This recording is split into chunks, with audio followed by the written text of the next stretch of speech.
Assalamualaikum warahmatullahi wabarakatuh. Halo teman-teman sekalian. Perkenalkan, nama saya Nofri Rahmadani. Saya merupakan dari jurusan Pendidikan Bahasa Arab. Nah, pada kali ini saya akan mencoba membuat sebuah video mengenai pembelajaran Al-Qawaid Al-Asasiyah, di mana dalam pembelajaran ini terdiri dari 13 materi. Dan semua materinya saya akan rangkum di dalam video ini. Silakan teman-teman simak video berikut ini.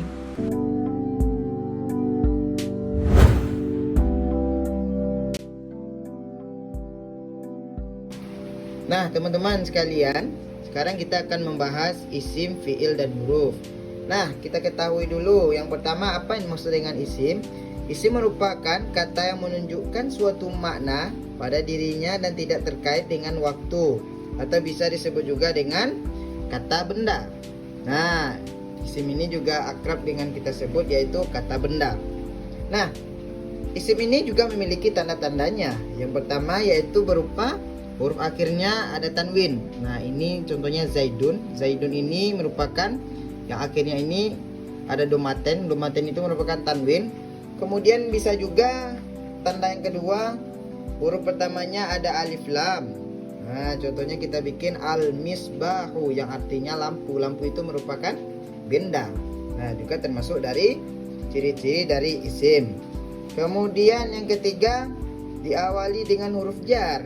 Nah, jika misalkan kita melihat di dalam suatu kalimat itu ada huruf jar, pasti sesudahnya itu merupakan isim.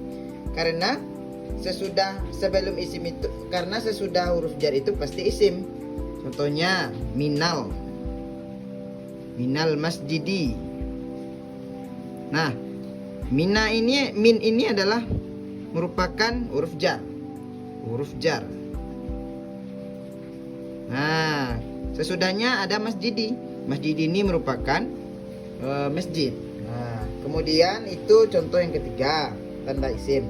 Kemudian tanda yang keempat adalah didahului oleh huruf nida. Huruf nida ini contohnya kata menunjukkan huruf yang digunakan untuk memanggil, seperti ya, hai, yang artinya wahai.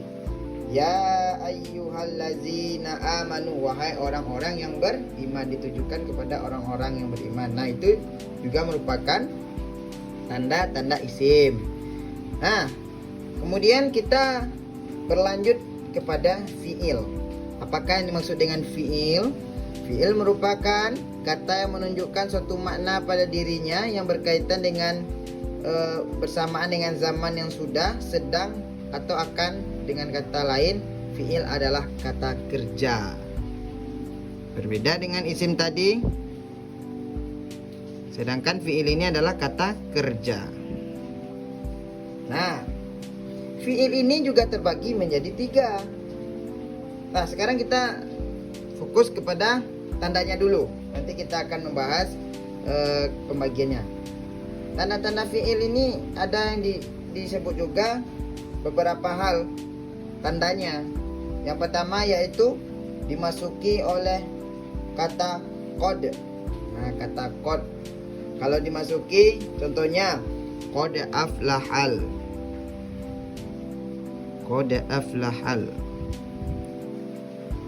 Nah, qad aflaha ini merupakan tanda dari fiil. Aflaha ini merupakan fiil juga. Aflaha itu merupakan fiil. Nah, qad itu juga merupakan tanda dari fiil. Kemudian tanda yang kedua dapat dimasuki sin. Nah, contohnya kita lihat sayaqulu itu artinya ada dimasuki oleh huruf sin di awalnya. Sayaqulu. Nah, sayaqulu. Ini sin pertama ini merupakan tanda dari fiil.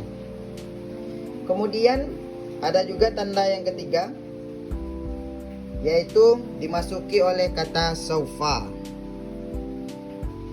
Nah, saufa contohnya kita lihat di Al-Quran, saufa ta'lamun. Nah, itu merupakan tanda dari fiil. Ta'lamun itu juga termasuk dari fiil, bagian dari fiil.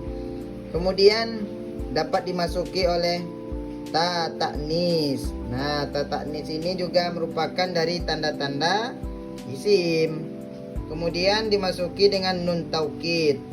Nah, itu adalah beberapa dari tanda-tanda fi'il. Nah, kita lihat kepada pembagiannya. Fi'il ini terbagi menjadi 3. Yang pertama fi'il madhi, kemudian mudhari dan amar. Nah, fi'il madhi ini adalah kata kerja yang menunjukkan keberadaannya sudah berlalu atau peristiwanya sudah berlalu. Seperti contohnya zahaba. Zahaba ini artinya telah pergi. Kemudian kita bikin mudhari'nya. Mudhari'nya yaitu yazhabu. Nah, yazhabu ini artinya sedang pergi atau akan pergi. Kalau amar ini adalah, kalau mudhari itu adalah akan, menyatakan akan. Kemudian amar ini merupakan perintah. Kalau kita bikin amar dari zahaba ini adalah izhab. Izhab artinya pergilah. Nah, begitu. Izhab artinya pergilah. Begitu dari perubahan dari madhi mudhari menjadi amar. Nah, fi'il mudhari ini kita perjelas lagi, menunjukkan peristiwa yang sedang terjadi. Itu fi'il mudhari. Sedangkan fi'il madhi tadi kata kerja menunjukkan suatu pekerjaannya yang telah terjadi. Kalau di dalam bahasa Inggrisnya itu past tense. Nah, kemudian dari fi'il amar ini, amar itu adalah kata kerja menunjukkan perintah untuk melaksanakan pekerjaan. Nah, itulah penjabaran singkat mengenai isim, kemudian fi'il. Kemudian yang terakhir yaitu adalah pengertian huruf. Apa itu yang dimaksud dengan huruf? Huruf adalah huruf hijaiyah yang memiliki arti dan terdiri dari satu huruf saja, atau 2 huruf atau 3 huruf. Yang pertama, contoh huruf hijaiyah yang satu. Contoh huruf hijaiyah yang satu. Ini yang satu ya. Contoh huruf hijaiyah yang satu huruf memiliki arti yaitu seperti alif, artinya apakah. Kemudian ada ba, artinya dengan, atau kita biasa membacanya dengan bi ya. Kemudian ada juga dengan fa. Fa itu artinya maka. Nah, kemudian ada juga sa yang artinya akan. Kemudian ada juga huruf kaf yang artinya seperti. Kemudian ada li yang artinya untuk. Kemudian ada juga waw. Waw ini artinya dan.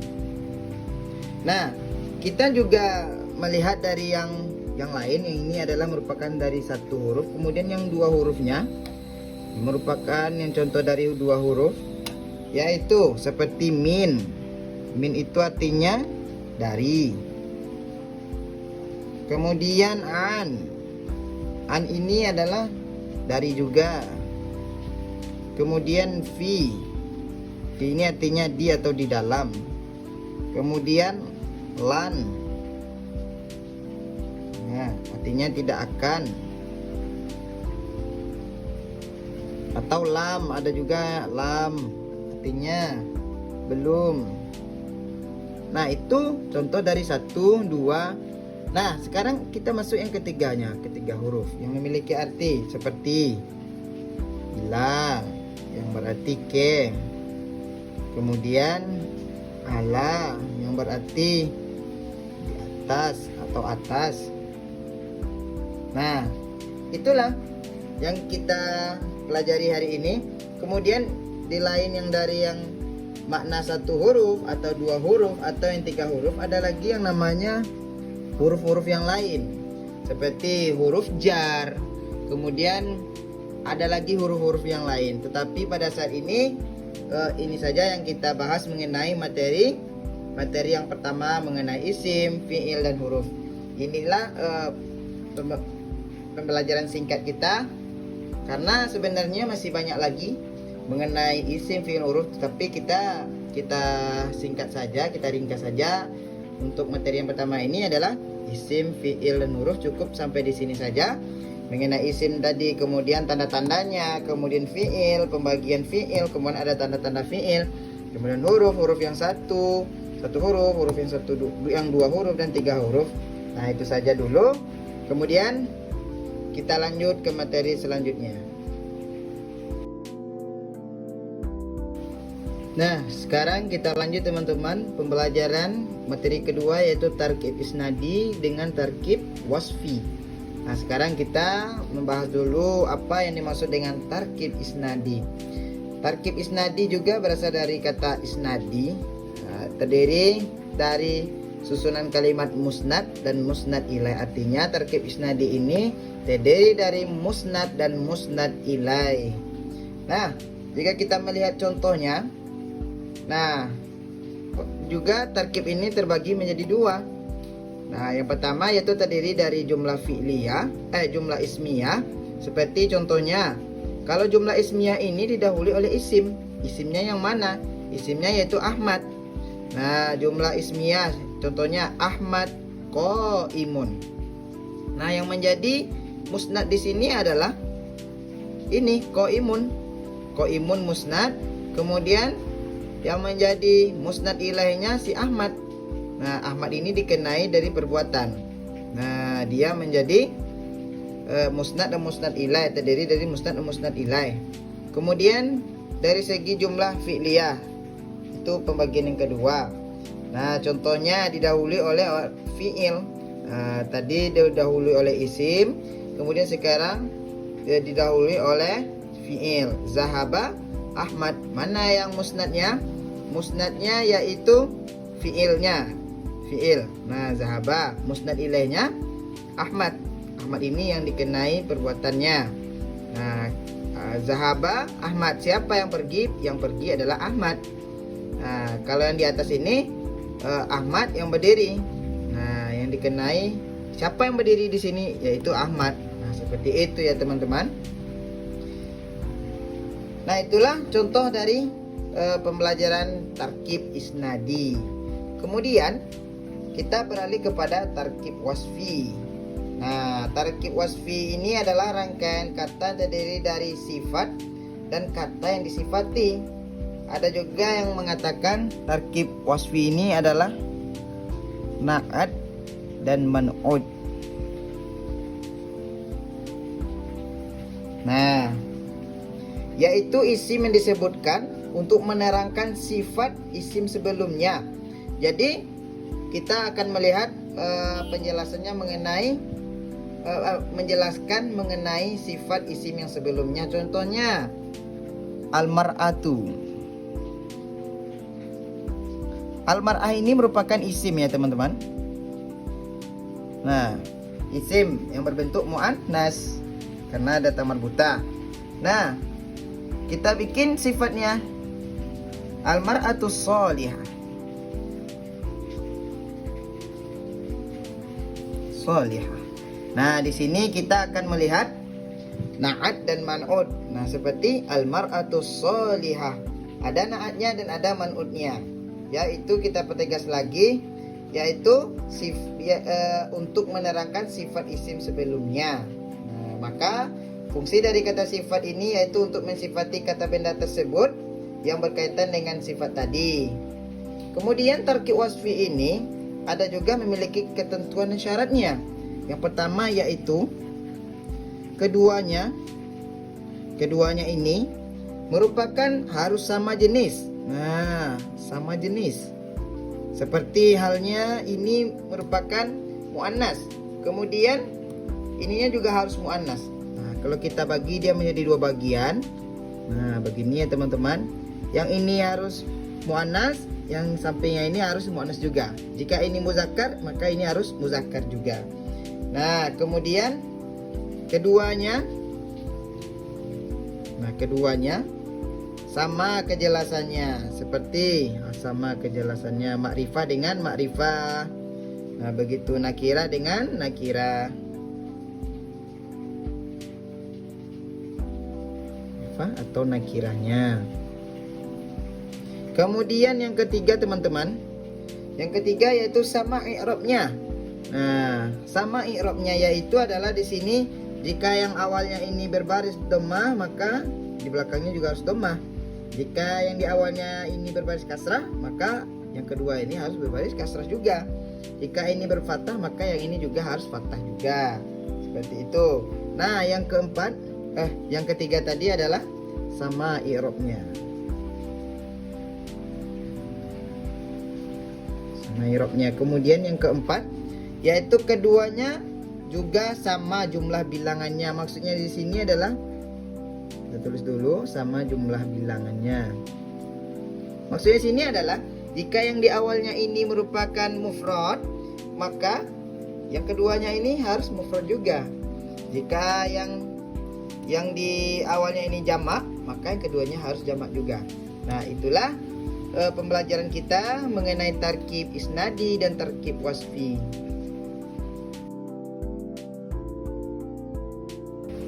Nah, sekarang kita lanjut teman-teman pada pembelajaran selanjutnya, yaitu mengenai tarkib idhofi dan tarkib adadi. Nah, tarkib idhofi ini atau di dalam bahasa Indonesianya disebut juga dengan frase, yaitu gabungan antara dua kalimat yang membentuk satu makna. Kalau di dalam bahasa Arabnya kita sebut sebagai mudhofun dan mudhof ilaih. Kalau mudhofun ini artinya yang bersandar. Nah, kemudian kalaupun mudhofun ilaih yang disandari, masing-masingnya memiliki ciri-ciri. Di antaranya mudhofun ilaih ini tidak ada alif lam di awalnya. Sedangkan mudhofun ilaih ini selalu dibaca jar atau selalu dibaca huruf jar. Dibaca jar ini artinya dimasuki alif lam. Seperti contohnya kita bikin contoh Kitabul Muslim. Nah, ini kita bikin contoh sebagai contoh mufradnya ya. Ini contoh mufrad. Kitabul Muslim. Kitabun sebagai mudhof. Sedangkan muslimi, nah ini disebut sebagai mudhofun ilaih karena dia merupakan yang disandari. Nah, yang mudhofnya ini adalah kitabun. Nah, yang mudhof ini tidak boleh dimasuki alif lam, sedangkan mudhofun ilaih ini boleh dimasuki alif lam. Nah, kemudian kita lanjut kepada contoh yang dua atau kita sebut sebagai yang musanna. Nah, atau tasniyah. Seperti berubah menjadi yang muslimi ini berubah menjadi muslimaini. Nah, mudhofnya tetap seperti itu saja, tetap kitabun. Sedangkan yang berubah mudhofun ilaihnya menjadi muslimaini. Nah, kemudian itu contoh yang musanna. Kemudian contoh jamak. Nah, contoh jamak juga begitu, berubah yang muslim al-muslimi tadi, kemudian berubah menjadi muslimina. Kitabul muslimina. Sebenarnya ini asal katanya muslimuna karena dia harus dibaca jar. Karena salah satu huruf jar itu ada huruf ya. Nah, jadi dia menjadi Kitabul muslimina. Wawnya tersebut berubah menjadi ya karena dihukumi dia jar. Nah, itulah mengenai tarkib idhofi, gabungan dua kalimat yang membentuk satu makna. Nah, kurang lebih seperti itu, terdiri dari mudhof dan mudhof ilaih. Masing-masingnya memiliki ketentuan dan ciri-cirinya masing-masing. Nah, kemudian kita lanjut kepada tarkib adadi. Tarkib adadi ini merupakan dua bilangan yang diantaranya terdapat huruf athof. Nah, yang ditakdirkan seperti biasanya kalau adadi ini mengenai bilang-bilangan ya teman-teman. Contohnya juga ada pada bilangan. Contohnya seperti ahada asyar, artinya 11. Kemudian tis'ata asyar. Nah, biasanya contohnya ini biasanya ada dari 11 hingga 19. Nah, kalian seperti ini wahidu wa asyirun. Nah, yang seperti ini tidak termasuk ya teman-teman karena huruf athofnya terlihat. Nah, sedangkan huruf tarkib adadi ini adalah dua bilangan yang diantaranya huruf athofnya yang ditakdirkan. Artinya dia tidak terlihat secara jelas. Tapi dia katanya seperti ini. Ahada asyar secara makna dia ada gitu, cuman ketika dituliskan tidak begitu ya teman-teman. Sedangkan contoh yang seperti ini, wahid wa ishrun, kemudian tis'ah wa ishrun, nah itu tidak termasuk dari tarkib adadi. Intinya tarkib adadi ini adalah terdapat pada bilang-bilangan ya teman-teman.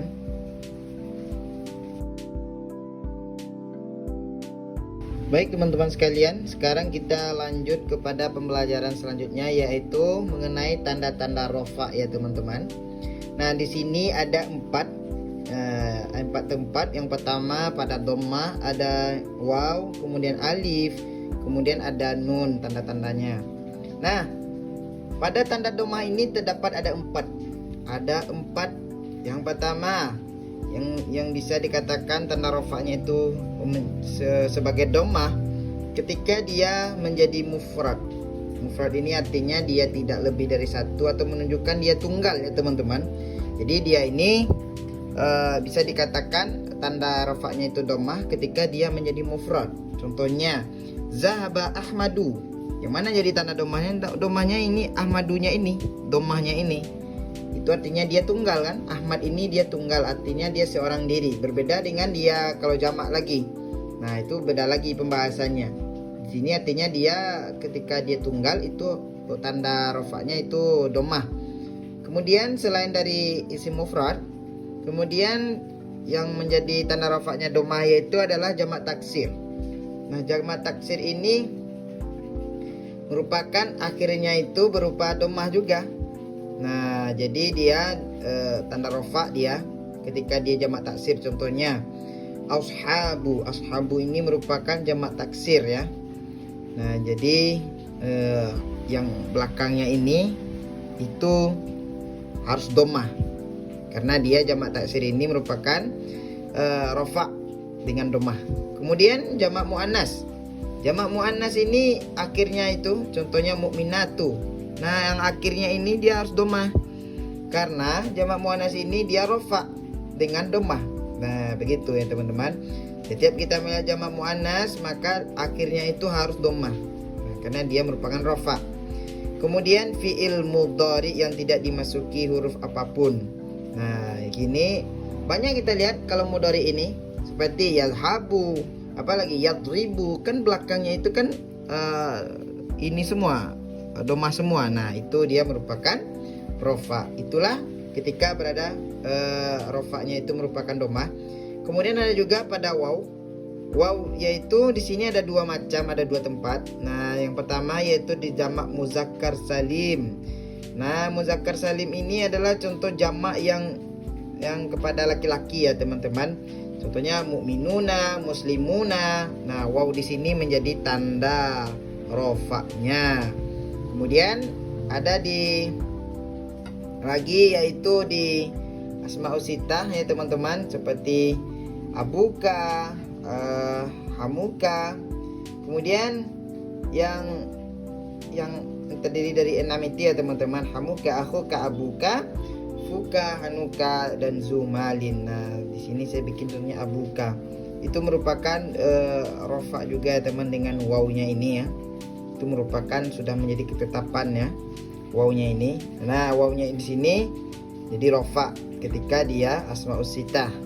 Kemudian tanda rofaknya alif pada satu tempat saja, artinya pada isim tasniyah. Nah, kita isim tasniyah di sini mengatakan dua ya teman-teman, rojulani, muslimani. Nah, yang seperti itu dia di sini ya. Nah, ini alifnya ini menjadi tanda rofa. Kemudian ada di nun. Nah, nun yaitu fi'il mudhari yang bersambung dengan alif dhamir tasniyah. Dia fi'il mudhari, cuman dia mengatakan maksudnya itu dua, seperti yasjudani, dua orang yang sujud, yasjudani. Nah, itu artinya dia fi'il mudhari, cuman dia masuk kepada dhamir yang tasniyah, dhamir yang mengatakan dua. Nah, begitu ya teman-teman.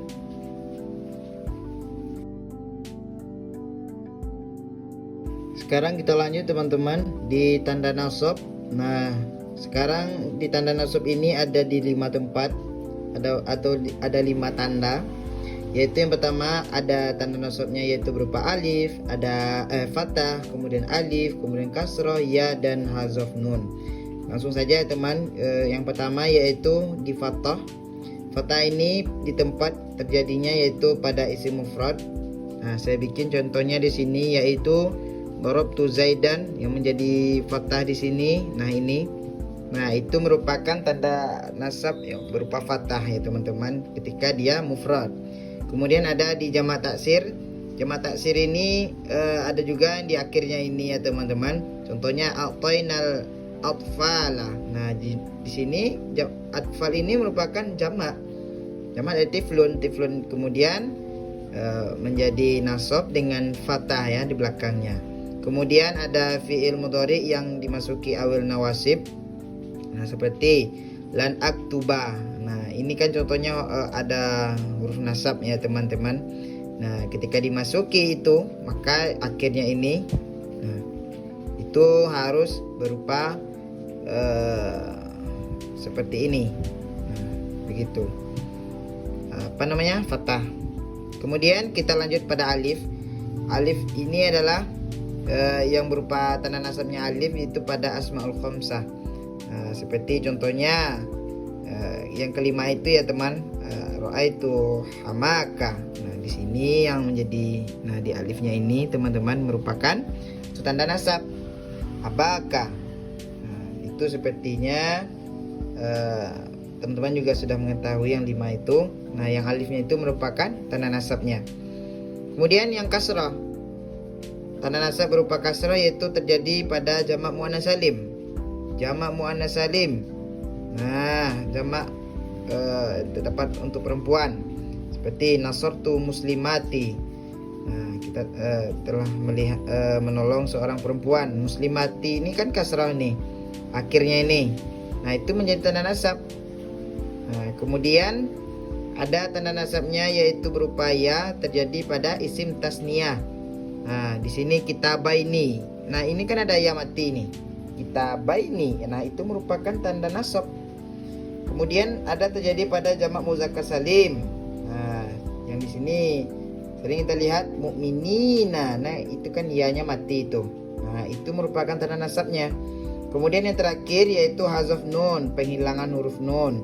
Nah, terjadi pada af'alul khamsah. Teman-teman mungkin sudah mengetahui apa yang af'alul khamsah ini merupakan fi'il mudhari yang ada tambahan huruf alif yang berupa isim tasniyah yang menunjukkan 2. Kemudian ada waw tambahan.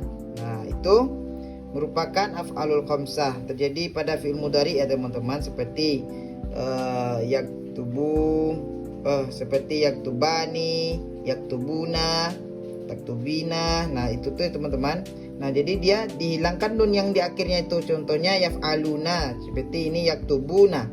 Nah, di sini hilang nunnya. Sebenarnya ada nunnya ini, cuman dia menjadi nasab. Nah, dihilangkanlah ini, dihazafkan nunnya. Menjadilah dia nasab. Nah, itu ya teman-teman penjelasan mengenai tanda nasab. Pada sekarang ini saya akan menjelaskan tanda jar. Adapun tanda-tandanya ini terdapat di berbagai tempat, yaitu tanda-tanda i'rab jar, dan adapun tempat-tempatnya yang pertama yaitu dia sebagai kasroh. Nah, adapun tempatnya dia berbentuk kasroh terjadi pada isim mufrad munsharif.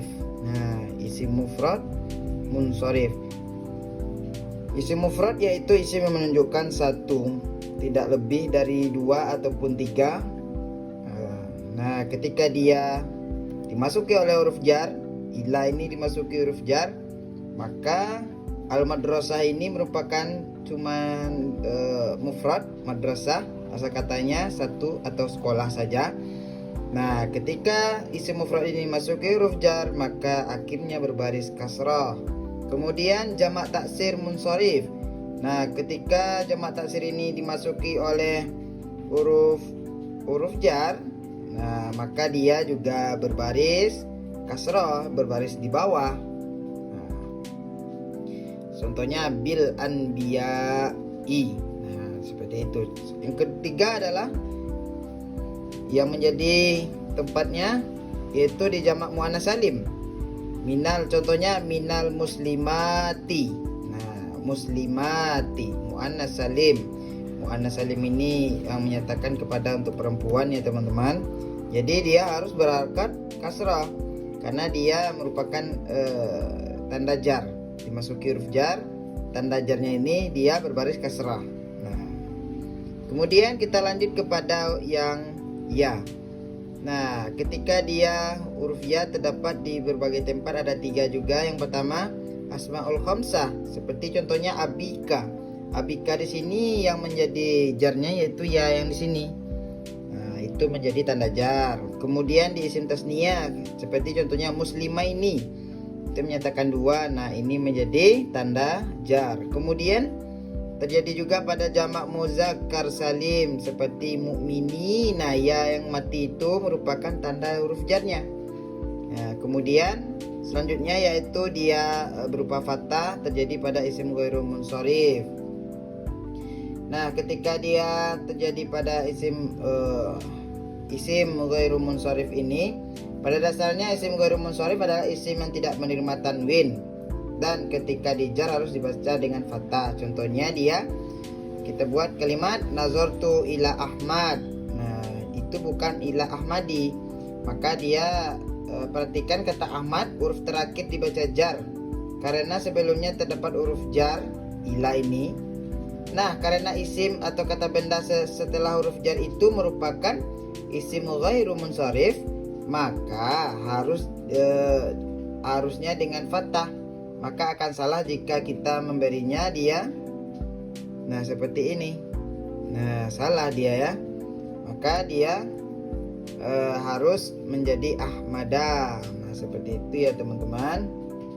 Nah, seperti itulah kurang lebihnya penjelasan kita pada kali hari ini. Semoga teman-teman juga dapat memahaminya. Kemudian kita lanjut kepada materi yang selanjutnya. Nah, baik teman-teman, sekarang kita lanjut. Tadi kita telah menjelaskan tanda jar, sekarang kita lanjut pada tanda jazam.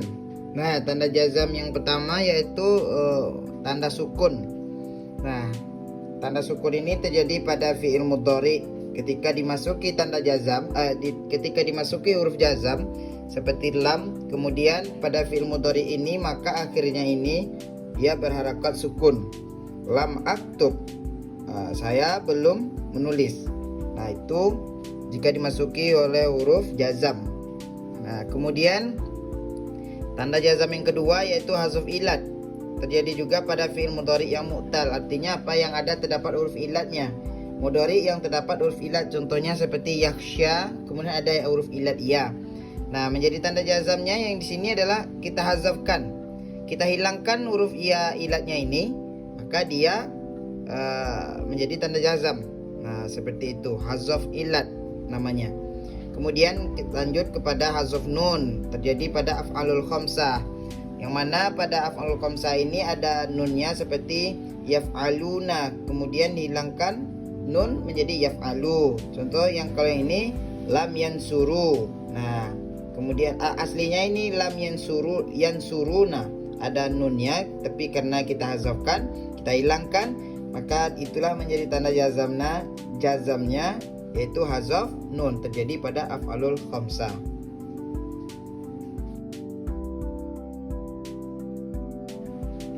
Baik, sekarang kita akan membahas mengenai jumlah ismiyah. Nah, jika kita ketahui teman-teman, pertama yaitu kita juga mengetahui yaitu fi'il dan isim. Nah, ini adalah dua merupakan yang akan menjadi bahasan kita. Cuman yang pertama ini kita membahas dulu yaitu ismiyah. Nah, jumlah ismiyah. Adapun yaitu fi'il terdiri dari fi'il dan fa'il, sedangkan isim ismiyah terdiri dari mubtada dan khabar. Nah, itulah yang menjadi jumlah ismiyah. Pengertiannya, kalimat yang terdiri dari mubtada dan khabar disebut sebagai jumlah ismiyah. Nah, Nah, yang mana yang menjadi mubtada'nya? Mubtada'nya seperti contohnya saya bikin ini, Alkitabu jadidun. Nah, Alkitab sebagai mubtada', kemudian jadid menjadi khobar. Nah, seperti itu ya teman-teman. Setiap yang diawali dengan isim itu merupakan jumlah ismiyah. Nah, seperti itu. Adapun ciri-ciri dari jumlah ismiyah ini yang pertama yaitu diawali dengan kata benda atau diawali dengan isim. Nah, Alkitab ini merupakan isim.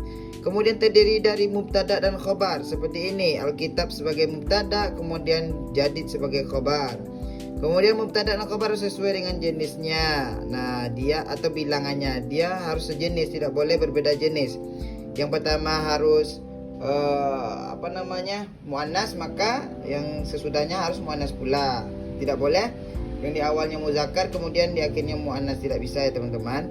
Kemudian mubtada'nya berkategori ma'rifah. Nah, seperti ini contoh dari ma'rifah ya teman-teman.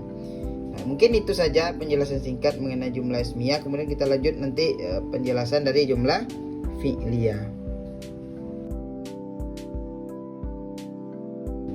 Tidak jauh berbeda dari jumlah ismiyah tadi ya teman-teman. Jumlah fi'liyah yaitu terdiri dari fi'il dan fa'il. Dari namanya saja kita sudah tergambarkan. Maka jumlah fi'liyah itu adalah sebuah kalimat yang terdiri dari fi'il dan fa'il, maka itu jumlah fi'liyah. Nah, seperti ini contohnya teman-teman. Hadara ini merupakan fi'il madhi. Kemudian Ahmad ini merupakan fa'il atau pelaku. Nah, ketika dia sudah seperti ini, maka dia termasuk dari jumlah fi'liyah. Adapun ciri-cirinya seperti yang jumlah ismiyah tadi. Nah, yang fi'liyah ini diawali dengan fi'il. Nah, ciri-cirinya itu diawali oleh fi'il. Kemudian terikat dengan, ada pun ciri-ciri yang lainnya yaitu terikat dengan waktu dari masa apapun, baik masa lalu, sekarang maupun masa yang akan datang. Kemudian ada juga ciri-ciri yang lainnya yaitu minimal terdiri dari 2 susunan kata, yaitu fi'il atau predikat berupa kata kerja dan fa'il itu berupa subjeknya. Mudah saja kita untuk memahaminya teman-teman, tidak jauh berbeda. Jika fi'liyah ini diawali dengan fi'il, maka ismiyah ini diawali dengan isim. Nah, itu saja ya teman-teman.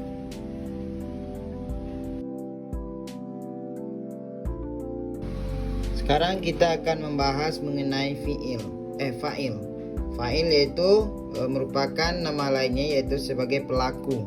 Mungkin kita sudah mengetahui dari berbagai hal ya teman-teman mengenai fa'il ini.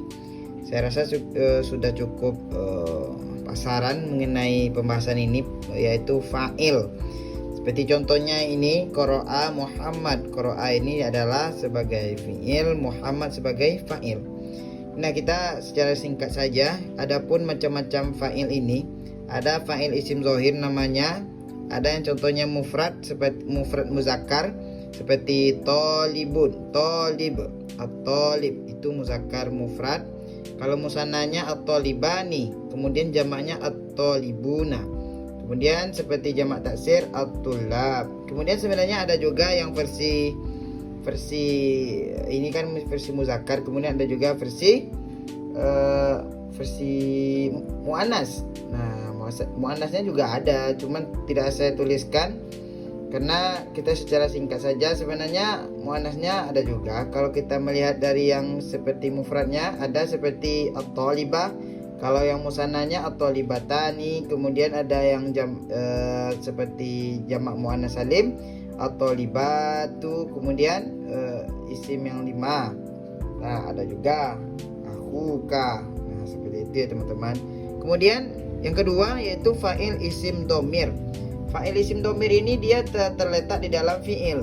Nah, ada yang 14 seperti huwa humahum, ya humahunna, anta atuma antum, anti antuma antunna, ana nahnu. Dia terletak di dalam ini di dalam isim, di dalam fi'il. Nah, dia terletak di dalam fi'il. Seperti contohnya qara'a ini. Qara'a ini ada fa'ilnya ini di dalamnya, fa'il isim zahirnya. Dia terletak di dalam. Nah, ini dia sebagai huwa qara'a. Kalau dia fi'il madhinya ini kan fi'il madhi ini qara'a, maka ini ada artinya dia. Kalau kita sebagai saya, fa'ilnya saya misalnya qara'tu, maka dia berubah jadi qara'tu. Kalau misalkan qara'a, qara'u, atau untuk hum, untuk mereka, maka qara'u berubah dia jadi qara'u. Nah, seperti itu ya teman-teman kalau yang isim dhamir. Setelah kita membahas dari fa'il, maka kita akan berlanjut kepada naibul fa'il. Apakah naibul fa'il? Naibul fa'il adalah isim marfu yang menempati tempat fa'il setelah fa'il tersebut disembunyikan. Agar fa'il ini bisa disembunyikan lalu diganti dengan naibul fa'il, yaitu dengan merubah bentuk fi'ilnya dari mabni maklum menjadi mabni majhul.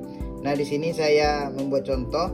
Di sini qara'a. Nah, ini qara'a Khalid al-kitab menjadi naibul fa'il, dia menjadi quri'a. Nah, berubah dia ya teman-teman. Jadi qara'a menjadi quri'a. Nah, seperti itu perubahannya. Kalau dia menjadi naibul fa'il quri'al kitab, tidak ada lagi Khalid karena dia dari sini, artinya buku itu telah dibaca. Nah, itu.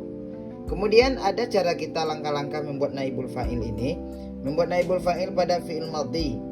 Nah, yang pertama yaitu saya bikin contohnya ini. Yang pertama, untuk fi'il madhi sahih tidak terdapat huruf illat. Nah, seperti ini. Nah, caranya yaitu mendomahkan huruf pertama. Ini contohnya kan qara'a. Kita domahkan menjadi ko. Kemudian mengkasrahkan huruf sebelum akhir. Nah, sebelum akhirnya itu ri. Jadi quri'a. Qara'a menjadi quri'a. Itu dalam fi'il madhi. Kemudian kalau dia timbangannya tafa'ala, seperti ta'allama, yata'allamu, ta'allama, itu kan timbangan tafa'ala. Maka caranya yaitu mendamahkan huruf pertama menjadi tu. Nah, mendamahkan huruf pertama menjadi ta, ini menjadi tu. Kemudian mengkasrahkan sebelum akhir. Nah, sebelum akhirnya berarti di lam ini, berarti li menjadinya tu'ullim, mendomahkan huruf awal dan keduanya. Nah, maka tu'u menjadi, kemudian mengkasrahkan huruf akhir sebelum akhir. Nah, tu'ullimas. Nah, seperti itu kalau di fi'il madhi. Kalau kita membuatnya dari fi'il mudhari, maka caranya juga tidak jauh berbeda dengan cara yang fi'il madhi ini. Caranya yaitu adalah ya, domahkan huruf pertama. Yaqra'u ini kita ubah menjadi domah awalnya menjadi yu. Kita domahkan menjadi yuqra'u. Nah, kemudian kita fathahkan huruf sebelum akhir. Nah, seperti itu dia. Yaqra'u menjadi yuqra'u. Kemudian lanjut yang kedua, contoh yang lainnya yaitu ada yaqulu. Nah, kalau kita seperti ini contohnya, maka dia menjadi alif. Yaitu adapun kaidahnya yaitu ada huruf ya atau waw, maka domahkan huruf pertama. Domahkan menjadi ya, ini menjadi yu. Kita domahkan huruf pertama ini kan. Lalu huruf waw atau ya-nya kita ganti dengan alif. Jika dia ada huruf waw atau ya, maka kita ganti alif. Waw ini mengganti jadi alif. Nah, jadi yuko. Nah, kemudian kedua diharakati dengan fathah. Nah, yuqalu, huruf keduanya diharakati dengan harokat fathah. Jadi yu, kemudian harokat fathah, yuko, kemudian ini doma seperti biasa. Nah, seperti itu ya teman-teman. Itulah kajian kita mengenai naibul fa'il. Baik teman-teman, di sini kita akan membahas mengenai mubtada dan khabar. Nah, sebelumnya kita juga harus mengetahui dulu ya teman-teman, mubtada sendiri adalah isim marfu yang biasanya terdapat di awal kalimat. Nah, mubtada itu biasanya di awal kalimat letaknya, dan khabar adalah yang menyempurnakannya atau sesudah dari mubtada tersebut. Jadi mubtada dan khabar itu adalah membuat suatu kalimat atau jumlah, kemudian khabar bersandar atau mengikuti kepada mubtada tersebut. Contohnya Muhammadun Tobibun. Nah, seperti ini, Muhammadun Tobibun itu adalah merupakan contoh mubtada dan khabar. Nah, tentunya mubtada ini ada juga pembagiannya. Nah, mubtada itu ada terbagi menjadi dua. Yang pertama yaitu mubtada isim zohir, kemudian mubtada isim domir. mubtada isim zahir ini adalah dia terlihat jelas di luar. Seperti mubtadanya Muhammad, kemudian khabarnya Tobibun. Nah, itu kan terlihat dia pelaku mubtadanya. Nah, berbeda dengan isim zahir, mubtada isim zahir ini dia terletak di dalam. Nah, dia tidak terlihat tetapi dia ada atau mengikuti domir seperti huwa humahum, hiya humahunna, anta antum antumna, seperti itu. Dia terletak di dalam seperti qaimuna. Nah, qaimuna ini dia terletak di dalam ini. Nah, seperti itu ya teman-teman. Kemudian khobar itu ada terbagi dua juga. Yang pertama itu ada khobar mufrad. Khobar mufrad itu adalah khobar yang bukan berupa jumlah dan bukan pula serupa jumlah. Yang dimaksud mufrad di sini tidak sama dengan isim mufrad yang menunjukkan bilangan tunggal. Kita bikin contohnya yaitu Zaidun qaimun. Nah, jadi yang dimaksud mufrad pada khobar mufrad adalah satu kata. Nah, begitu teman-teman. Kemudian yang kedua ghairu mufrad. Ghairu mufrad itu adalah kabar yang terdiri dari jar dan majrur. Ada berbagai macam, ada empat tempat.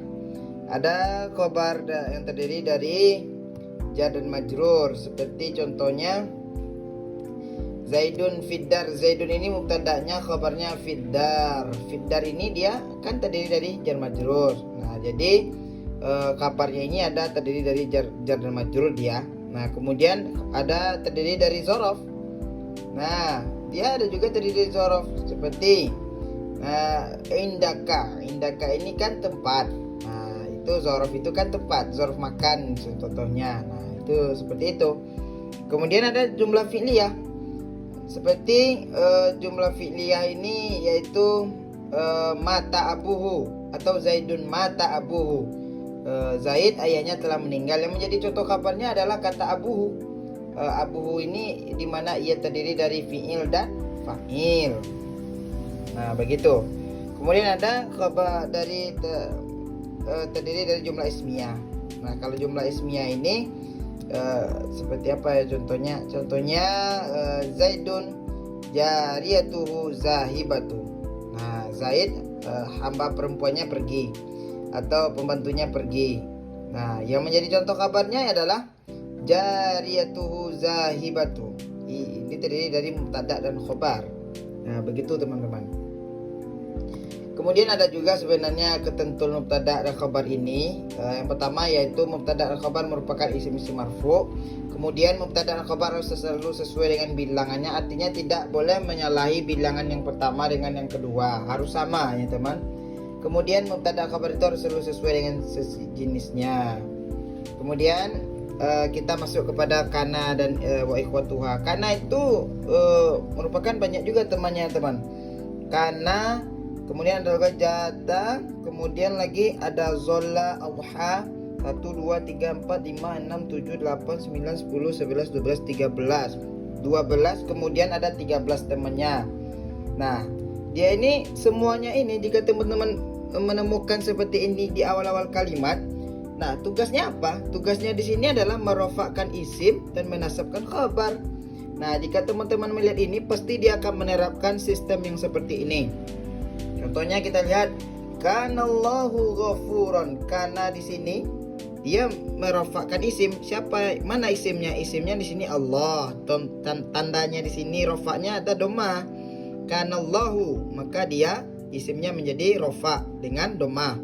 Kemudian menasabkan kabar. Kabarnya ghafuran. Nah, dengan apa dia nasab? Dengan fathah tentu saja ini. Nah, ghafuran. Nah, seperti itu ya teman-teman. Itulah penjelasan dari saya mengenai mubtada khabar dan kana wa ikhwatuha.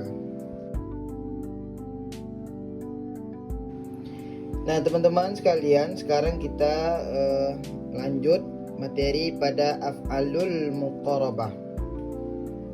Af'alul muqarabah adalah merupakan fi'il yang bermakna hampir atau menunjukkan kedekatan dengan hasil. Contoh dari fi'il muqarabah itu adalah ada kada, ada karoba, kemudian ada usyaka. Nah, ini dia seperti contohnya saya buat. Kada Zaidun yadhhab. Nah, di sini kada ini merupakan af'alul muqarabah. Nah, di sini kita melihat kemudian khabarnya di sini yaitu ada jumlah fi'liyah yazhabu. Nah, tujuannya apa? Dia merofakkan isim. Mana isimnya? Isim yaitu Zaidun. Jadi kada Zaidun. Nah, seperti itu cara kerjanya af'alul muqarabah.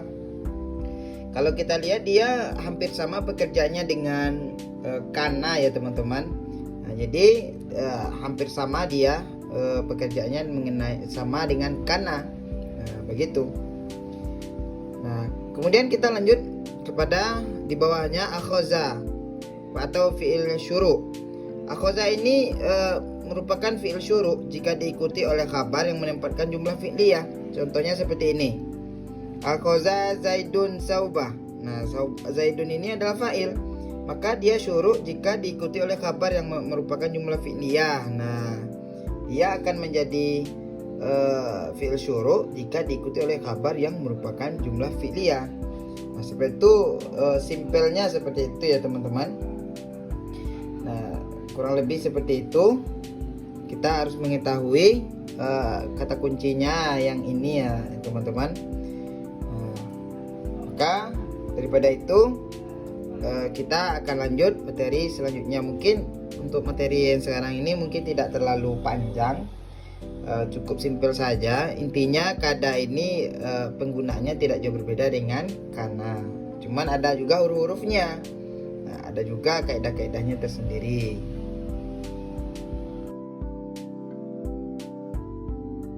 Baik teman-teman sekalian, kita lanjut kepada khabar inna dan saudara-saudaranya. Sebagaimana di awal tadi kita telah menjelaskan, khabar itu juga terbagi dari berbagai macam. Ada khabar mufrad dan khabar ghairul mufrad. Mungkin tidak terlalu kita jelaskan lagi. Tadi sudah dijelaskan pada mubtada dan khabar. Pertama ada khabar mufrad, kemudian ghairul mufrad. Nah, ghairul mufrad ini ada juga 4 macam. Nah, sekarang ini kita fokus kepada khabar inna dan wa ikhwatuha dan saudara-saudaranya. Adapun saudara-saudaranya yaitu ada inna, laita, lakinna, la'alla, ka'anna. Tugasnya berbalik daripada kana tadi. Jika kana tadi dia merofakkan isim kemudian menasabkan khabar. Nah, jika di inna ini menasabkan isim dan merofakkan khabar. Terbalik dia dengan kana tadi. Nah, kini sekarang kita buat ini contohnya inna Zaidan. Nah, Zaidan ini dia merupakan isim yang nasab. Nah, ini contohnya isim yang nasab. Nah, kalau tadi isimnya berupa rofa tadi di kana innallahu, Allahu. Kemudian dia rofa dia. Kalau di sini tidak, dia harus menjadi nasab. Inna Zaidan, kemudian merofakkan khabar mujtahidun. Nah, seperti itu cara kerjanya teman-teman. Nah, mungkin itulah penjelasan dari saya. Semoga apa yang telah saya sampaikan tadi bermanfaat bagi teman-teman semua. Terlebih kurang saya mohon maaf. Terima kasih dan sampai jumpa ya teman-teman.